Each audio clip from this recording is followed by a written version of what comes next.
Small businesses are the backbone of the American economy, but most of our economic news reporting is about big companies and multinational corporations. Entrepreneurship and small business startup are buzzwords that you hear all the time. What do we know about the people who take the risk to operate these enterprises? Here with us in the studio are two individuals who know a tremendous amount about this breed of humanity who charges into the economic battle for success. Meet Lorri Feldt, who is the Regional Director for the Northwest Indiana Small Business Development Center, and Bill Gregory, who is one of her key business advisors. Glad to have you guys on the show. Did you like that charges into the economic battle? I love the battlefield reference. That's what it's like, right? That is what it's like, and that's what we're going to talk about today. Fantastic. But you know, I know there's a lot of business failures and a lot of issues about starting small businesses, but you guys work with small businesses all the time. Can you kind of give us a snapshot of a business success here in Northwest Indiana that you guys have worked with? One that I love to talk about lately, I don't know if you've heard of Chicagoland Popcorn. It's a brand new business opening over here on Highway 30. Drove past them on my way here. And they're going to produce many flavors of gourmet popcorn. This business is started by a guy named Dwayne Walker, who grew up in the region, went off and had a big company career, retired, and is starting this business, which will be a key sponsor of the Valparaiso Popcorn Festival this weekend. How old is this guy? Just curious. Boy, I'm not a great judge of age. Let me see. Dwayne would like me to say mid-50s, I think. Mid-50s, okay. Because we'll talk about entrepreneurs a little bit. Yeah. So a guy bringing more calories to us. Is this what it's delicious. I mean, you name a flavor, he's got 250 of them. Do they have low-cal? I'm not sure about that. Right? I'll check with Dwayne. Okay, we will. How about a story from you, a business success you worked with? Well, when you talked about people charging into the fray, what came to mind is Carmela Saraceno. When I first met her, we met at McDonald's in Miller, and I kid with her now because I said good afternoon, Carmela, and about 45 minutes later, I got a chance to talk again because she had so many ideas about what she wanted. She has opened the Miller Beach Marketplace in Miller, sort of a collection of gourmet foods as well as things that you would pick up on the way to the beach because it's right on the road to the beach. She has now, this summer, opened Carmela's Cafe in the Marquette Park Beach, and so it's a second business. Second business. So she is charging ahead, right? And is very engaged in the Miller community. Actually, has a very successful business in Chicago, but moved out here with her family and has become a part of the community as well. That's interesting because our last show was just about Miller and some of the resurgence of the businesses in Miller. So it's kind of a nice segue into that. So here in Northwest Indiana, Lorri, before the show, we were talking a little bit about, there's about 15, I've always heard the number 15,000 businesses in Northwest Indiana, kind of our 7-county region. The vast majority of those are small businesses. I mean, what does it mean to be a small business? What's that category? Roughly speaking, the Small Business Administration likes to talk about 500 employees or below. And if we think about our area, there may be a handful of companies who employ more than 500. So 99% of the businesses in Northwest Indiana are quote unquote small. So a lot of people would say, wait a second, 450 employees, that's not a small business. I mean, what do you say back to them when they say, that really is a small business? That's how the federal government looks at that distinction. Certainly when we use the word small, we're not just talking about mom and pops and wherever you want to draw the line in the hundreds of employees. The vast majority of businesses here are small businesses and locally owned. So why would anybody want to get into business? In these economic times, and everybody sees them as challenging since 2007, why would anybody want to get into business? Well, what we get told a lot, because the economy has gone down and is not really come back fully yet, I get people saying, well, I need source of income, I need some revenue. But more often than not, people want the opportunity to do something on their own. If they can move away from the simple economic need, they want to do something on their own. A lot of people say to me, I've always wanted to do this. Sometimes they don't even quite have it figured out. Is that a good motivation? I've always wanted to do this. Well, when I work with people who it looks like they're going to be successful, they are committed to being 24/7, thinking about it, doing it, and if they've always wanted to do it, it's a fairly good start. Now, That's a good analysis. But they also have to have some experience or some sense about. So I've always wanted to be a forest ranger, for instance. I carried that from high school, but I have no idea. So opening a plant shop and you've never even grown anything is probably not a good idea. Probably it doesn't. It's not enough. That's probably not enough. Probably not What are the motivations besides I've always wanted to do this, or I want to be on my own? Some folks have an idea that they've been nurturing for a while, something that they think is different from what's in the marketplace right now. And I think that's a wonderful objective to have in their mind, because you can't enter a marketplace that's cluttered with the same thing as everybody else. You have to have something that has unique value.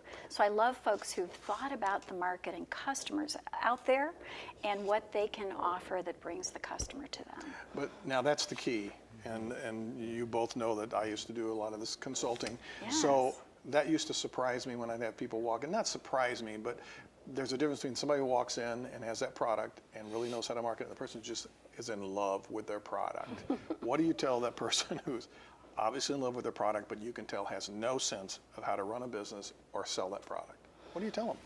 First off, you need to You find. chuckle underneath your breath. Yeah, right. We've seen some of those, haven't we, Yes, Bill? we have. Oh, First thing you talk about is you need to find other people who will love what you want to do. That's right. No customers equals no business is a great shorthand, right?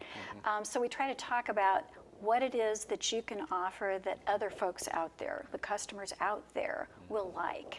Because it is easy to become in love, enamored with your idea. You like it, great. But who else out there who's willing to open their wallet and pay you for that? so do you gently tell them that, Bill? I've known you for a long time, so I know that you might not be always gentle about this, but do you gently tell them, you don't have a clue, or you're not going to have any customers here, possibly? I think what I often do is, we use, so the professional language is helping them understand what their competitive advantage is.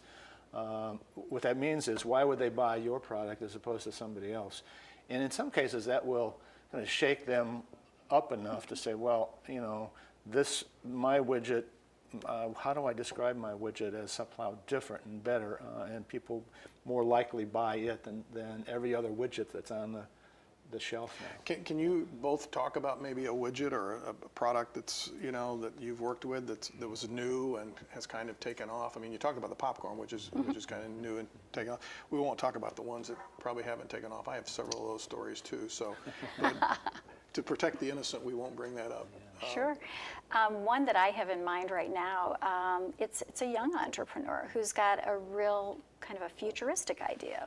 People who are interested in science or space would love the fact that we have an entrepreneur who's developing a high altitude balloon product. If you may know, people do research up in space using balloons, right? So Rockzip high balloons have developed a different kind of balloon Do you ride that's this cheaper. thing? No. Not yet. Okay, No not riding yet, of the okay. balloon. But the balloons go up and perform various kinds of research or photography. So Austin's design for a balloon is cheaper and more durable. So that's an example of a product that offers something to the So marketplace that's he's different. off and running He's with just this. starting now. He's actually doing a Kickstarter campaign, a crowdfunding campaign as we speak. So he's a very, very new business, just getting started.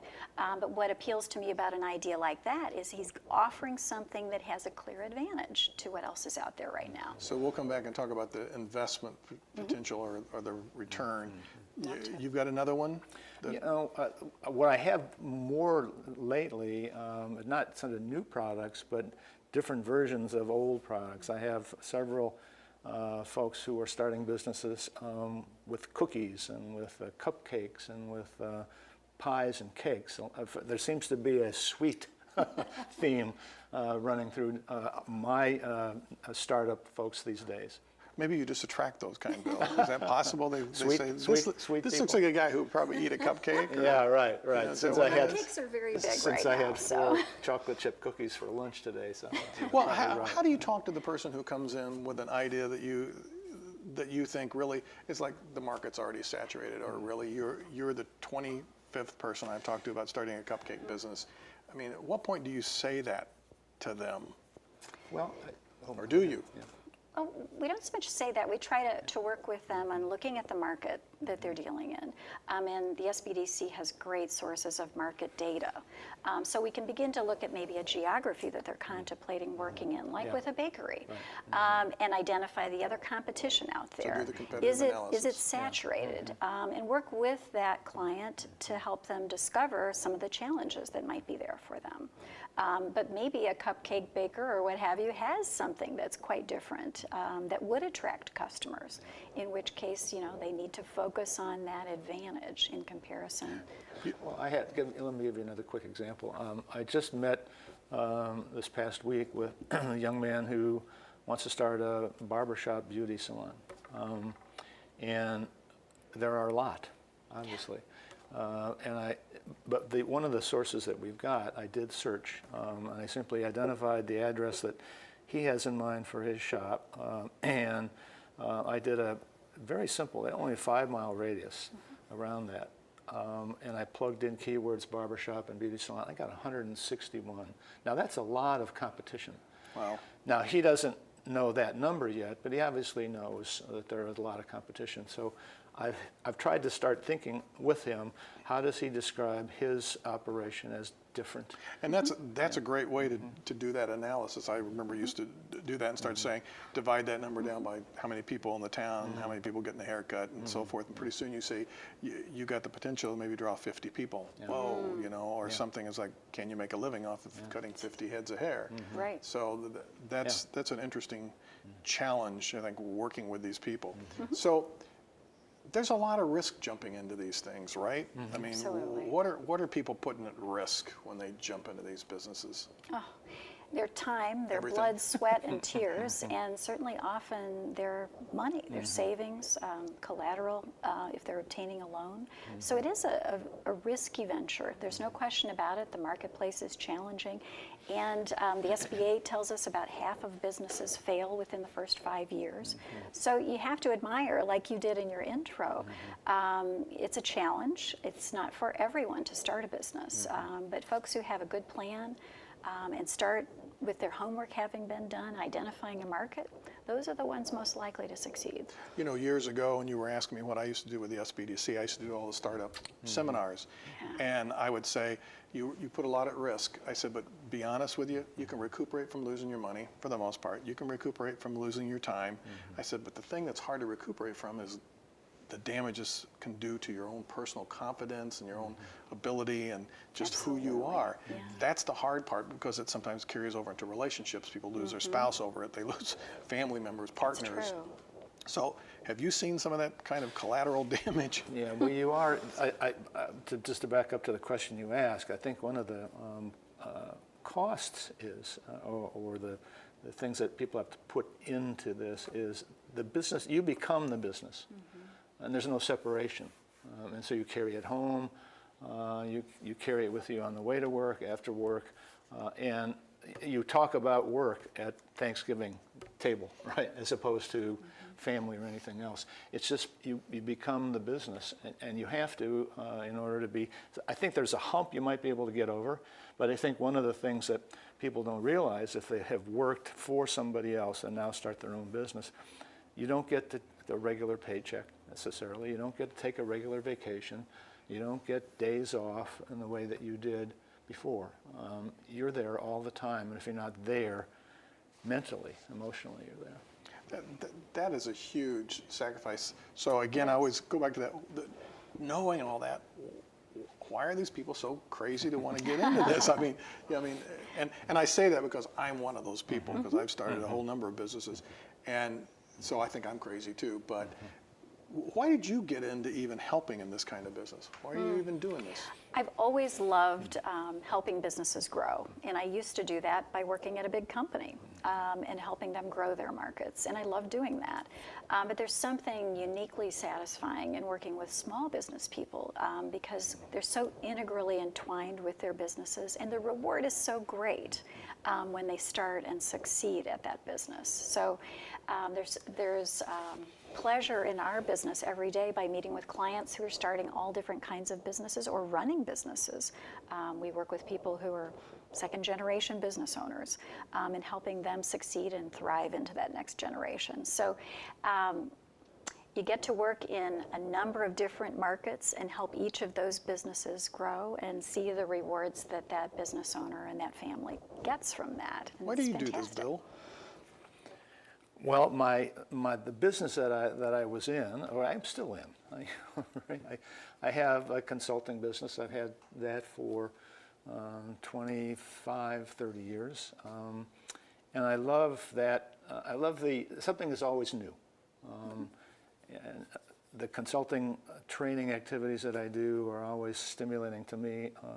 I enjoy passing on whatever wisdom I have to folks who ask for it. And you do have a lot of wisdom, there's no doubt. So He does. So how many are you involved We have a in great this? team. We have a total of 6 business advisors spread all over the 7 counties of Northwest Indiana. And each of us has kind of an area of expertise. So we've got finance and banking, marketing, leadership development, operations. So I feel like it's a great team in terms of our tool set and our skills. And often we've brought to bear more than one of us with a given client who may have some needs in a financial area and then want some help with marketing. And what's amazing is this service is free, right? No charge for our business counseling services. Okay. Correct. We're So- a nonprofit. Why, and it's funded primarily by the SBA, right, in the state of Indiana. About half and half. The SBA provides us money which we're to match locally. So our local funders very generously provide us. Purdue Cal, Purdue North Central, IU Northwest, and Ivy Tech all fund us to match that federal money. So it's really a local presence in terms of our funding. So why is this so important to us that we are offering free help to people who really need to want to get in business? And why is that so important? I think it goes back to something you were talking about, the challenges of starting a business and running a business, and the failure rate that's higher than one might like. We're here to offer sort of that help along the way at each stage that a business goes through so that they're more likely to thrive, they're more likely to grow, they're more likely to succeed, and that benefits the whole community, the whole region when these businesses grow and employ more people. So it's a net benefit to the whole region when businesses like this succeed. Well, I don't want to take away from big business, but we've seen historically over the past 20, 30 years, big businesses have cut and trimmed and trimmed and trimmed, and where we see job growth oftentimes is in these startup businesses. All of a sudden they start and they've got 4 new jobs, 6 new jobs. Do you see that around here? Do you both see that around here? I was just thinking about when I started in the business advisor role. I started to pay attention as I was driving around differently than I did before. I mean, I looked for small businesses, and I looked for new small businesses. And of course, when I saw one, I would always say, "Oh, I should have been out there to talk to them before." But to pick up on something Lorri said, the fact that we can help create new businesses and fill a space that was empty, vacant, gives a different sense of community. I mean, you drive around and you see businesses, you think more of a thriving neighborhood and a thriving community. When you see empty buildings, you get a very different sense of what's going on. And so I think that's one of the reasons that we do this and why it's important to do this. Back to the competition thing, because I think it's so important. I used to hear people come in and say, I got a great idea, a great business idea. It has no competition. I'm like, seriously? And I would challenge the group and say, name one business of any sort that has no competition. And hard to come up I with. can't think of any. Everybody has competition. Absolutely. Well, the competition is for the dollar, if nothing else. I mean, you've got disposable income or critical income that you have to spend on something. That's the competition in some ways. You're going to have to get somebody else's dollar that they could spend on another product. Well, that was one of the things that I wished people would hear more clearly. What's the one message you wish, you just feel you have a hard time getting sometimes them to hear, that you wish they would really absorb and take in? What's the one message? You know, we work half the time with business owners, people who are already in business. And I think the message that we continually need to get to them is their focus tends to be on getting through the day and all of the fighting of fires and the operational challenges of running a business, that they kind of forget about the finding customers and marketing part. That falls to the end of the list. And in my opinion, for a business to be successful, that customer and finding that customer has to be job one. And keeping that customer. What do you need And I would just echo that. And I think I try to help both folks who were on business and those who were starting up to really target what is the market that you want to, because you're not selling this product to everybody. What's the target market? And get them focused to who you really are selling to and how you best can do that. That's what I try to do. We're down to about a minute, so if there's somebody out there in our audience or somebody who's viewing this who's got a relative or friend who's thinking about starting a business, what one piece of advice would you give that person who's thinking about buying a franchise, starting a business, trying to market a new product? We've talked about looking at the marketplace. We haven't talked about finding financing, but those kind of go hand in hand. If you can establish a market, a target market that will really come and purchase your products or services, obtaining financing gets a lot easier. Okay, one quick thought from you. I would say prepare if you have a family, prepare your family for a major change.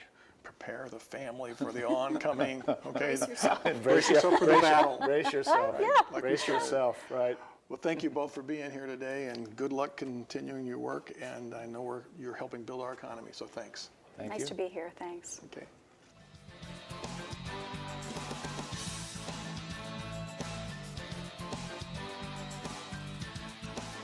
I've been a big supporter of small business for a long time. As an entrepreneur myself, I know firsthand the struggles and challenges faced by owners of small business enterprises.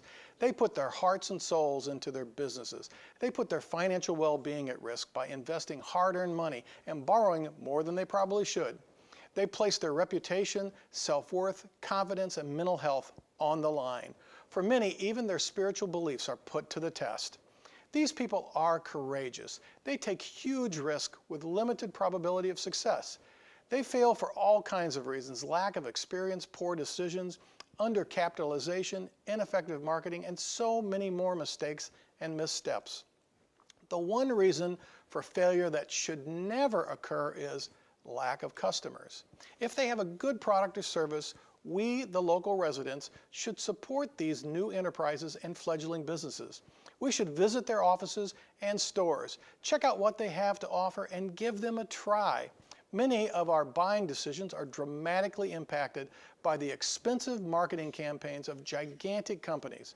We support the large chain stores and nationally owned service centers because they are popular, convenient, and sometimes cheaper. The little guys who are trying hard attempt to compete through additional services, better customer relations, and unique appeals. All of them don't manage to figure out how to do it, but those who do deserve our patronage. We need to support our local business owners who are our neighbors and friends. So the next time you are ready to run to the superstore or call the big boys, shift your transaction to the small businesses located in your community. Spending money there will show them that we appreciate their efforts and want to see them succeed. Thanks for watching our show. We want to hear your thoughts. Did we educate you or make you think differently? Send your comments to our email address on the screen or reach us through our website, which is also listed. You may visit the website and watch past episodes of Lakeshore Focus. There are some great shows, so take some time to watch one. Join us next week for another Lakeshore Focus. I'm Keith Kirkpatrick saying, make a positive difference in our world today.